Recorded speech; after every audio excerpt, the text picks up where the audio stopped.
some stuff you don't need to be crazy rich or spend a crazy amount of money just to look well put together. Hi guys, welcome back to my channel. New week, new episode. Wait, did I say episode? I'm saying that like it's a TV show or something. But new week, new content. Thank you for tuning in and watching this video today. I made a video previously about how to dress sexy but remain classy, and I got a lot of feedback, good feedback from you guys. If you haven't seen, I'll put a link so you can check it out. I got a lot of good feedback, and so somebody asked me, actually sent me an email, which I thought was kind of funny because they could have just left a comment there, but anyhow, that's what emails are for. Somebody sent me an email and asked me to make a video about everyday tips or like everyday dressing tips to be classy. So basically everyday hacks just to dress classy. So I decided to come on here and make this video for you. I hope you like it. If you haven't already, you already know the drill. Subscribe, turn the notifications on so you always know when new content is posted. Okay, so let's talk about those hacks, guys. So the first one is the rule of 3. Now let me explain. You're probably thinking, what the heck is the rule of 3? So essentially, when I'm picking clothing items to wear, I always make it a point to stick to 3 colors. That's what the rule of 3 is. No matter what the patterns are, the prints are, the texture of the item, the design, it doesn't matter what it is, I always make it a rule to stick to 3.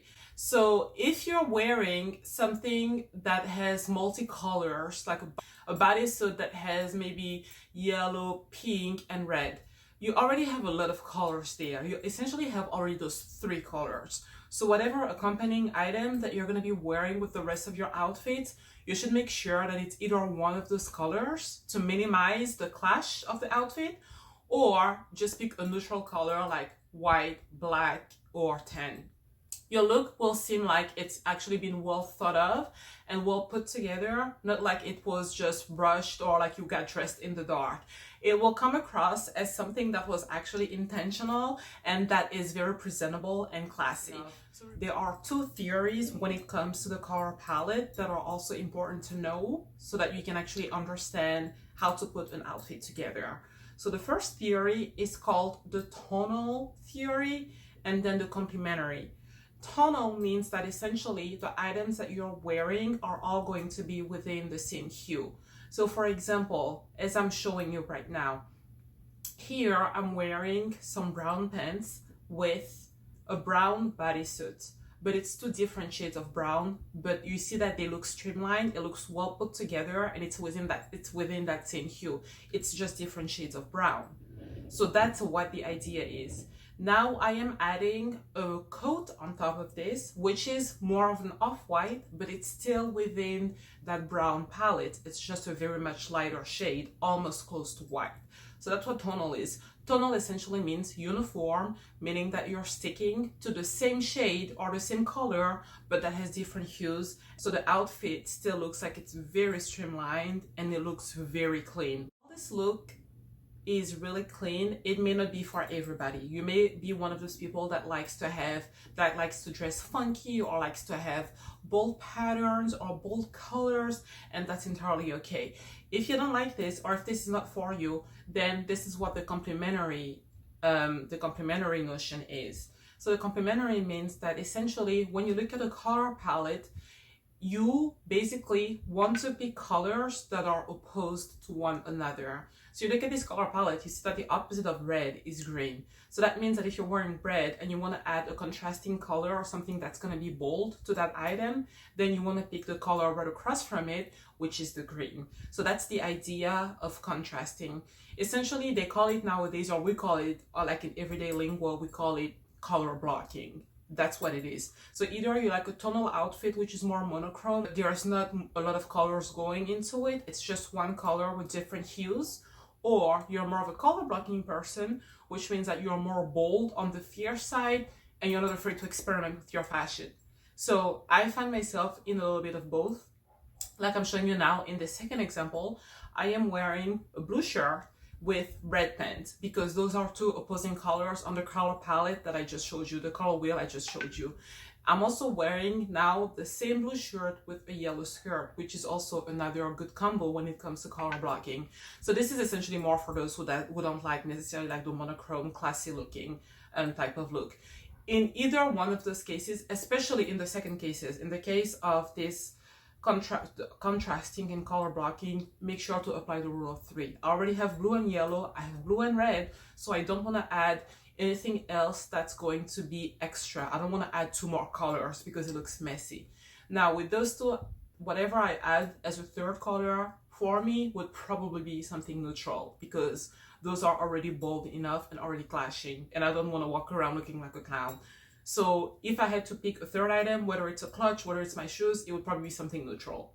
Now with the monochrome outfit, essentially all I have is just one color and just different shades. So it's okay to add a different color. Now because it's brown, I'm probably gonna add red, because that's just a really cute combo that goes well together. So if I'm wearing the brown outfit, whether with the coat or without the coat, either way, I'm probably gonna throw in a red purse because it will put everything just nicely together. So essentially with that monochrome outfit, I'm going to end up working with two colors, and with the contrast color blocking outfit, I'm gonna end up working with three colors with the neutral one. I insist, because when you're wearing color blocking, the last thing you wanna do is, like I said, end up looking like a clown.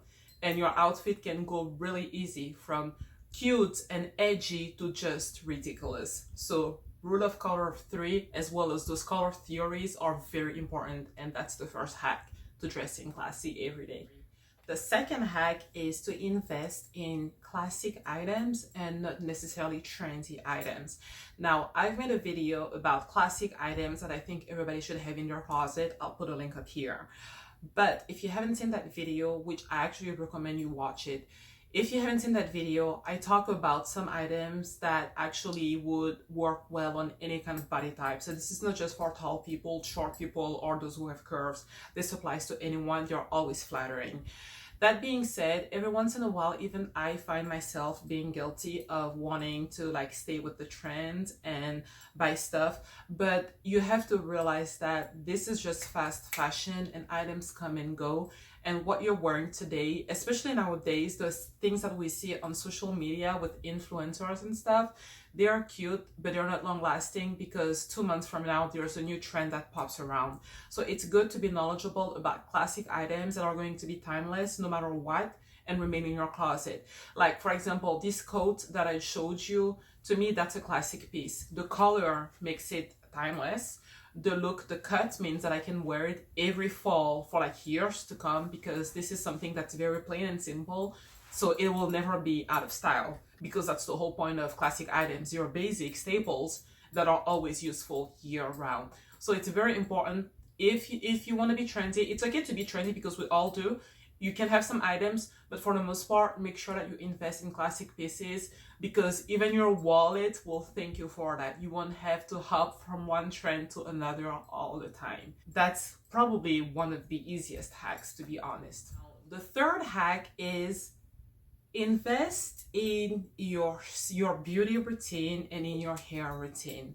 So I'm sure you've probably picked up by now that I personally don't really like a lot of makeup. I love a good gloss, as you can see. I love a good gloss, but 99% of the time I also like a flawless natural beat.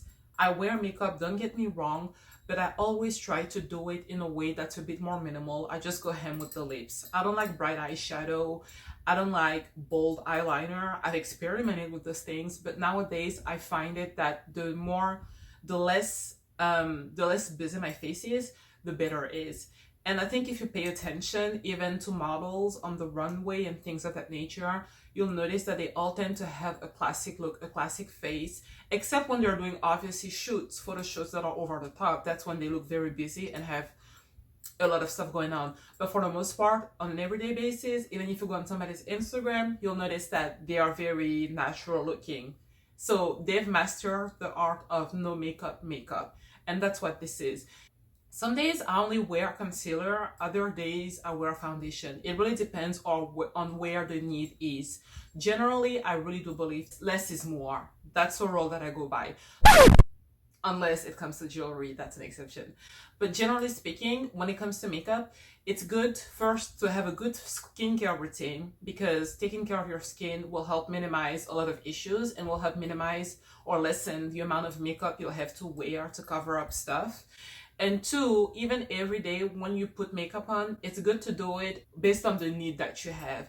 Don't just get into the habit of wearing foundation every day. Don't get into the habit of doing highlight contouring every day, Lord, and that's a lot of time. Don't do that. Work based on what you need. If some days you wake up and you have like pimples all over your face and you have like some redness going on, then you may want to add, concealer before you put foundation. If you wake up on a good day and you don't have any of that stuff going on, you can skip the concealer to go straight to foundation. So no matter what you do, try to keep it to a minimum, get into a good beauty regimen so that your makeup will be minimal. Same thing for hair. Get into the habit of washing, conditioning, getting a trim. That's the very basic. You don't need to go to a salon and do stuff over the top. There's tons of videos on YouTube of people like giving tips, especially now with everybody being in self-isolation. There's tons of videos on YouTube about how to handle your hair at home, like home remedy, home masks. Those are the two things that are very important, because you don't need to spend a lot of bucks to be clean. That's what, like, we always say that. That's like when they say you can be poor, but you can still be clean. Like some stuff you don't need to be crazy rich or spend a crazy amount of money just to look well put together.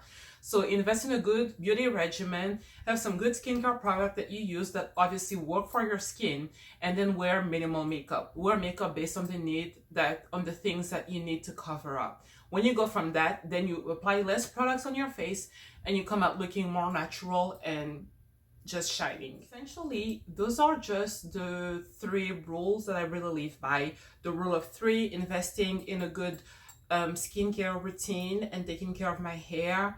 And what was the third one? Oh my goodness, I already forgot the third one that I was talking about. The timeless pieces. There we go. My brain. The timeless pieces and trendy items every once in a while. Now, of course, I have 2 extra ones as always, because I love you guys so much that I'm willing to give you extra tips. One is, you already know this, when in doubt, wear black. I've said this before in every single video. Like, this isn't news to you by now. If you are in doubt or you can't decide what you wear, you can never go wrong with wearing black. Simply because if you wear black, then you can add colors as you want. You can spruce up that outfit as you want, and you can just never go wrong with it. It's chic, it's timeless. You can never go wrong. So that's one. Second, if you're accessorizing with your outfit, it's good to have stuff that match, or by match, I mean that look well put together, but don't have it be super matchy. There used to be a time years ago when it was a thing to be wearing shoes that actually match with the purse. Nowadays, we don't do that anymore. But by all means, when I say it should look put together, I mean that. It doesn't mean that it's okay to wear shoes that have a different color from your purse, but don't wear, for example, like snow boots and wear like a straw bag, which is more of a summer, accessory. So make sure that your accessories actually go together. They don't have to be matchy, but they have to go together, and make sure that they still stay within that color palette that you're working with, or that rule of 3. So I think these are some great tips to begin with, whatever you have in your closet, if you don't know how to put looks together. Something that I always do is prepare outfits in advance. I don't think that there's ever a time that I just get up and go and randomly put stuff. I like to have stuff visually so I can see what I'm working with, especially in the mornings when I'm rushing to get to work, because believe it or not, I'm going back to the office now despite everything going on. So now I have to take my time and make sure that my outfits look well put together, and I'm just like walking out the door. So those are 5 hacks that really work for me. As always, please tell me in the comments which one you like, which one you don't like, which one works for you. And by all means, if you have hacks that are completely different from these, please do share them with me, because I would love to hear from you. As I always say, I'm here to learn from you as much as I'm sharing stuff with you. So all that being said, if you haven't already, please again, do subscribe and turn those notifications on. Until then, I will see you in the next video. Thank you for watching. Bye.